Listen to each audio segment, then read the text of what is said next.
ہمارے گھر کے سامنے ایک بڑا سا خالی پلاٹ تھا جو دادا کی ملکیت تھا۔ ان کی وفات کے بعد والد کے حصے میں آیا تو انہوں نے اس پر دکانیں بنوا کر کرائے پر دے دی۔ ان دنوں میری عمر 12 برس تھی اور میں اکثر باہر آتی جاتی تھی۔ میرے کمرے کی کھڑکی سے باہر کا منظر صاف نظر آتا تھا۔ جب بور ہوتی وہاں سے جھانکنے لگتی، جیسے کمسن لڑکیاں بے مقصد تاک جھانک کیا کرتی ہیں۔ اماں منع بھی کرتی کہ سامنے مارکیٹ ہے، لوگ بیٹھے ہوتے ہیں، لیکن میں باز نہ آتی۔ ایک دن میرا بھائی ٹیوشن پڑھنے گیا اور کافی دیر تک واپس نہ آیا۔ میں نے کھڑکی سے جھانکا تو وارث کو دیکھا، جس کے بڑے بھائی نے ہماری دکان کرائے پر لے رکھی تھی۔ کبھی کبھار میرا بھائی بھی اس کی دکان پر بیٹھ جاتا تھا۔ میں سمجھی شاید وہی بیٹھا ہے۔ وارث کی پشت میری طرف تھی اور میں اسے غور سے دیکھ رہی تھی۔ اس نے مڑ کر دیکھا تو یہ سمجھا کہ میں اسے دیکھ رہی ہوں، حالانکہ میں تو اپنے بھائی کو تلاش کر رہی تھی۔ وارث اکثر اپنے بھائی کے اسٹور پر آتا تھا، مگر میں نے اس بات پر خاص توجہ نہ دی۔ اس کے بعد جب بھی میں کھڑکی میں جاتی وہ مجھے دیکھتا رہتا۔ بالآخر مجھے احساس ہو گیا کہ وہ مجھے ہی دیکھتا ہے، تبھی میں نے کھڑکی کے پاس جانا چھوڑ دیا۔ 2-3 دن بعد اس نے ہمارے گھر فون کیا۔ وہ کبھی کبھار میرے بھائی کو فون کرتا تھا۔ اس روز بھائی گھر پر نہ تھا۔ فون میں نے اٹھا لیا۔ میری آواز سن کر بولا، شگفتہ تم ہو نا؟ میں نے جواب دیا، ہاں۔ تم کھڑکی میں کیوں نہیں آتی؟ تم میری طرف دیکھتے ہو اس لیے میں نہیں آتی۔ یہ کہہ کر میں نے فون بند کر دیا۔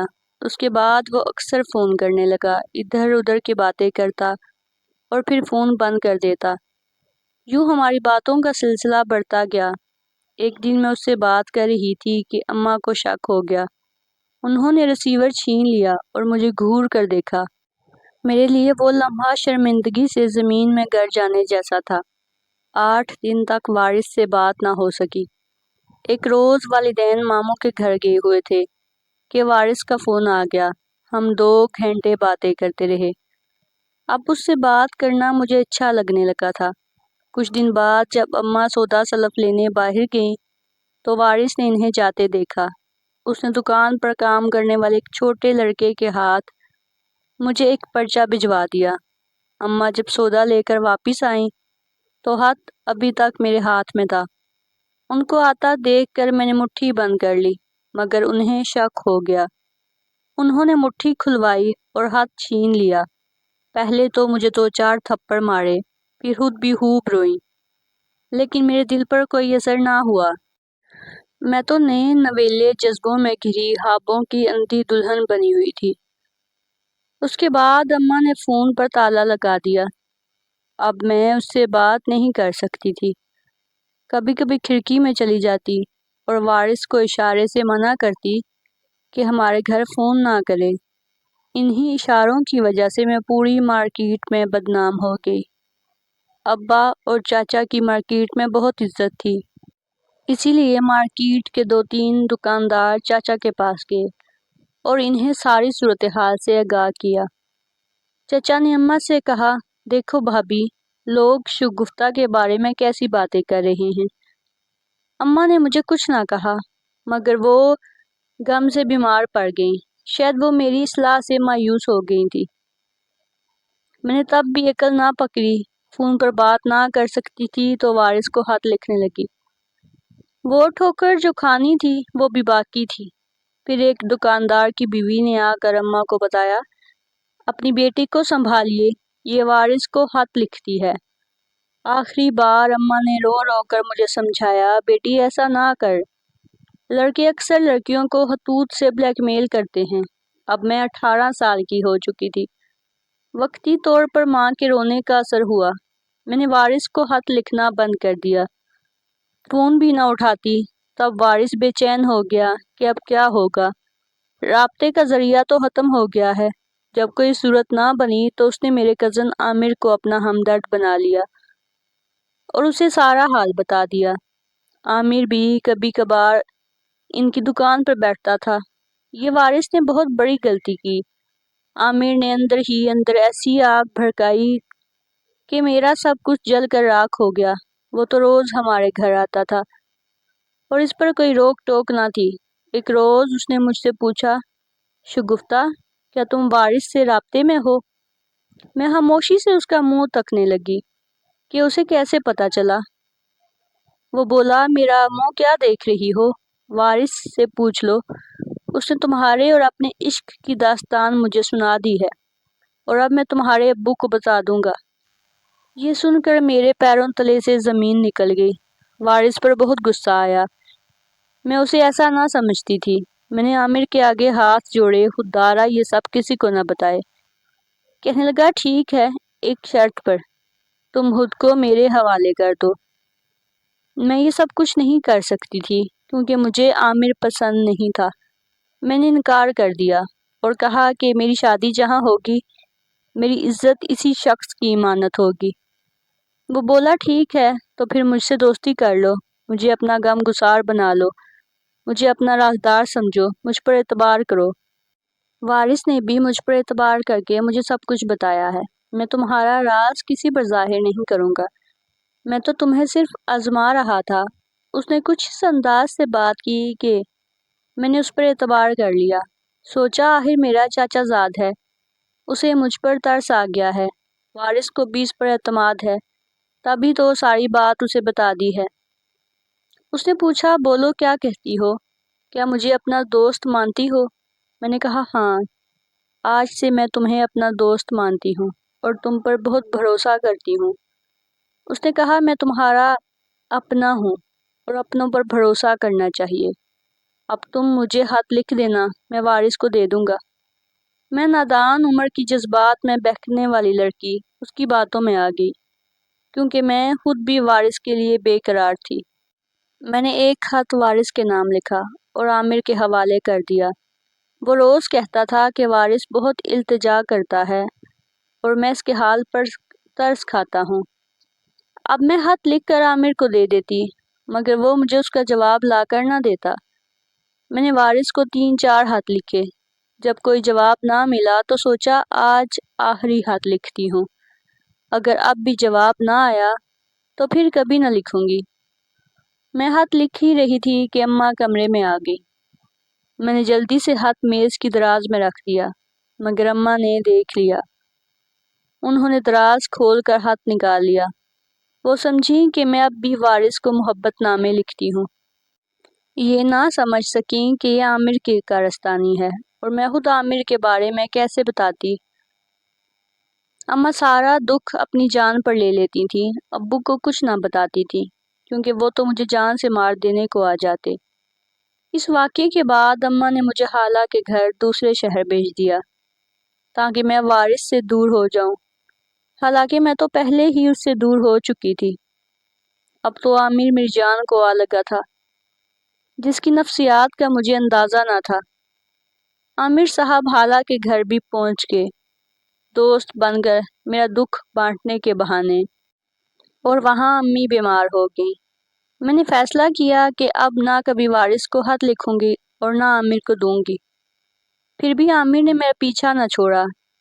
اس لحاظ سے وارث بہتر انسان تھا کہ میں نے جب اس سے رابطہ ختم کیا تو اس نے پھر کبھی مجھے تنگ نہیں کیا، مگر میرا یہ چچا زاد تو جھاڑ کا کانٹا بن چکا تھا۔ مجھے معلوم نہ تھا کہ عامر ہار ماننے والا نہیں ہے۔ وہ امی کے پاس گیا اور میرا رشتہ مانگ لیا، انہیں سچی جھوٹی باتیں بتائی۔ کہنے لگا کہ شگفتہ وارث سے ملتی ہے، یہ تباہ ہو جائے گی۔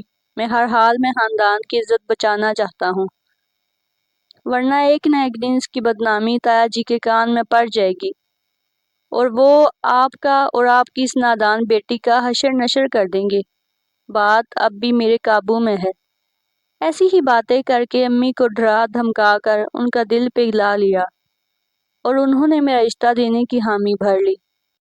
حالانکہ پہلے جب چچا عامر کے لیے رشتہ مانگتے تھے تو سب سے زیادہ مخالفت میری اماں ہی کیا کرتی تھی۔ ابو اپنے اس بھتیجے کو روز اول سے پسند نہیں کرتے تھے۔ وہ اس کی اصلیت کو اچھے سے جانتے تھے۔ میٹرک بھی پاس نہ کر سکا تھا، اوپر سے آوارہ لڑکوں میں اٹھتا بیٹھتا، بھنگ اور چرس پیتا، جوا کھیلتا تھا۔ اتنی سی عمر میں سارے عیب اس میں موجود تھے۔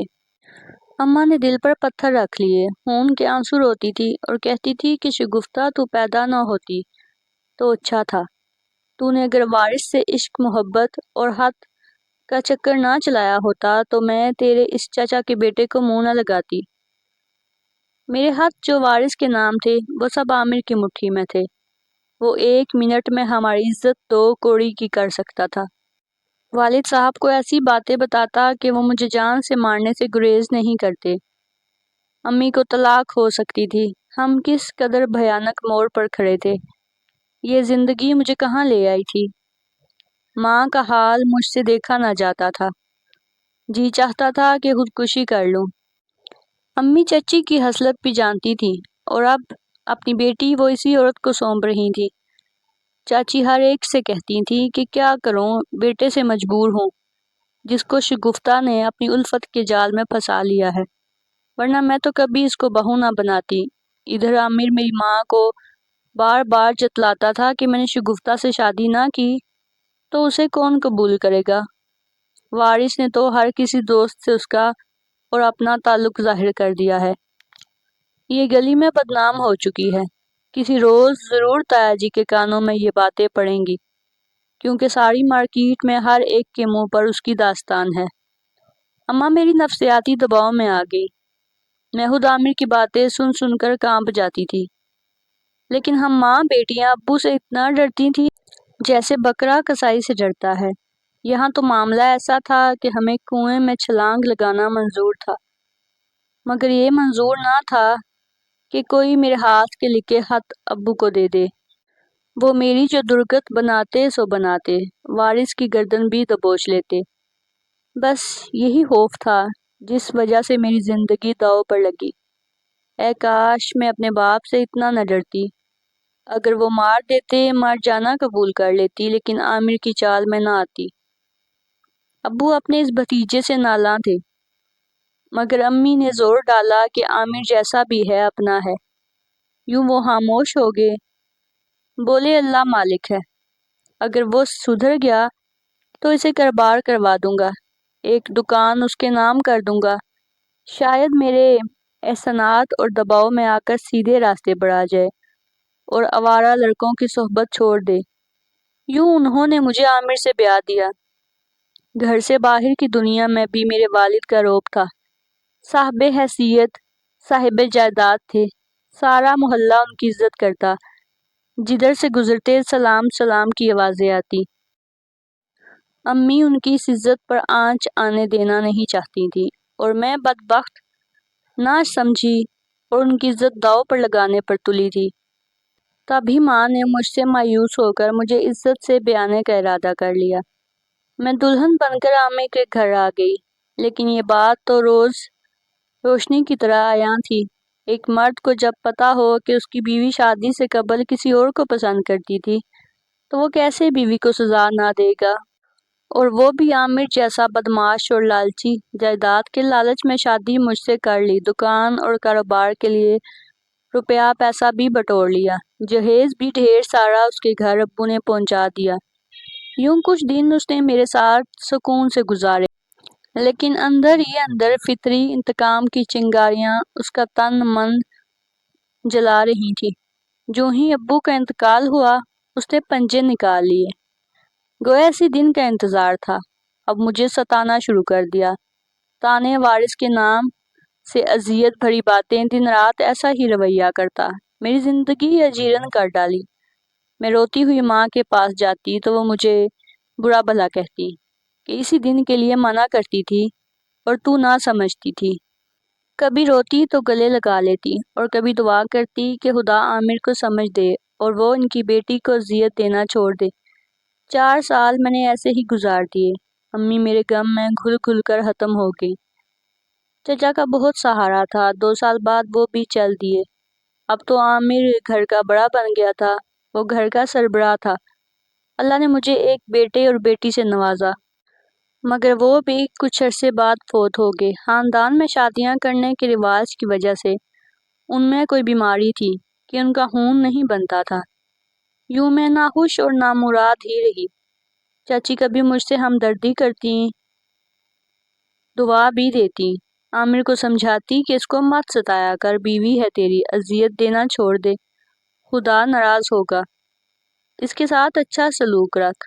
مگر وہ ساس تھی، کبھی مزاج بدل جاتا تو کہتی عامر تم دوسری شادی کر لو، ہمیں اولاد چاہیے۔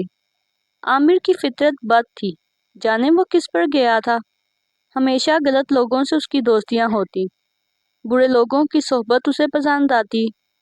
آخرکار اس نے بازار کا راستہ دیکھ لیا تو رہی سہی غیرت بھی ختم ہو گئی۔ دن رات وہ طوائفوں کے قدموں میں پڑا رہنے لگا، شراب کا عادی ہو گیا۔ جب ساری دولت طوائفوں پر لٹا بیٹھا تو ان کو بااثر عیاش دولت مندوں تک پہنچا کر اس کے ذریعے پیسے کمانے میں لگ گیا۔ یہ پیسہ کمانے کا آسان اور گھٹیا ترین راستہ تھا جس پر وہ چل پڑا تھا۔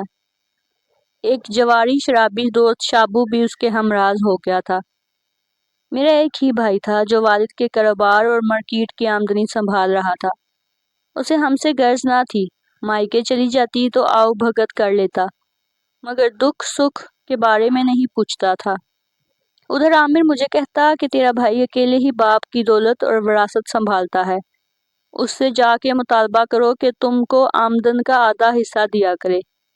بھائی بلا کا بھی یہ بات ماننے والا تھا۔ ادھر عامر کہتا تھا کہ اس پر وراثت کا کیس کرو۔ میں تو پہلے ہی اس کی بلیک میلنگ کا شکار تھی، اب بھائی کی رہن سہن رشتہ داری سے بھی جاتی، لہٰذا میں اس بات پر راضی نہ ہوئی تو عامر پھر سے پاگل ہو گیا۔ اسے ہر حال میں پیسہ چاہیے تھا، وہ عزت محنت والا کوئی کام نہیں کرنا چاہتا تھا، چونکہ ٹھکانہ اب بازار حسن کا محلہ تھا۔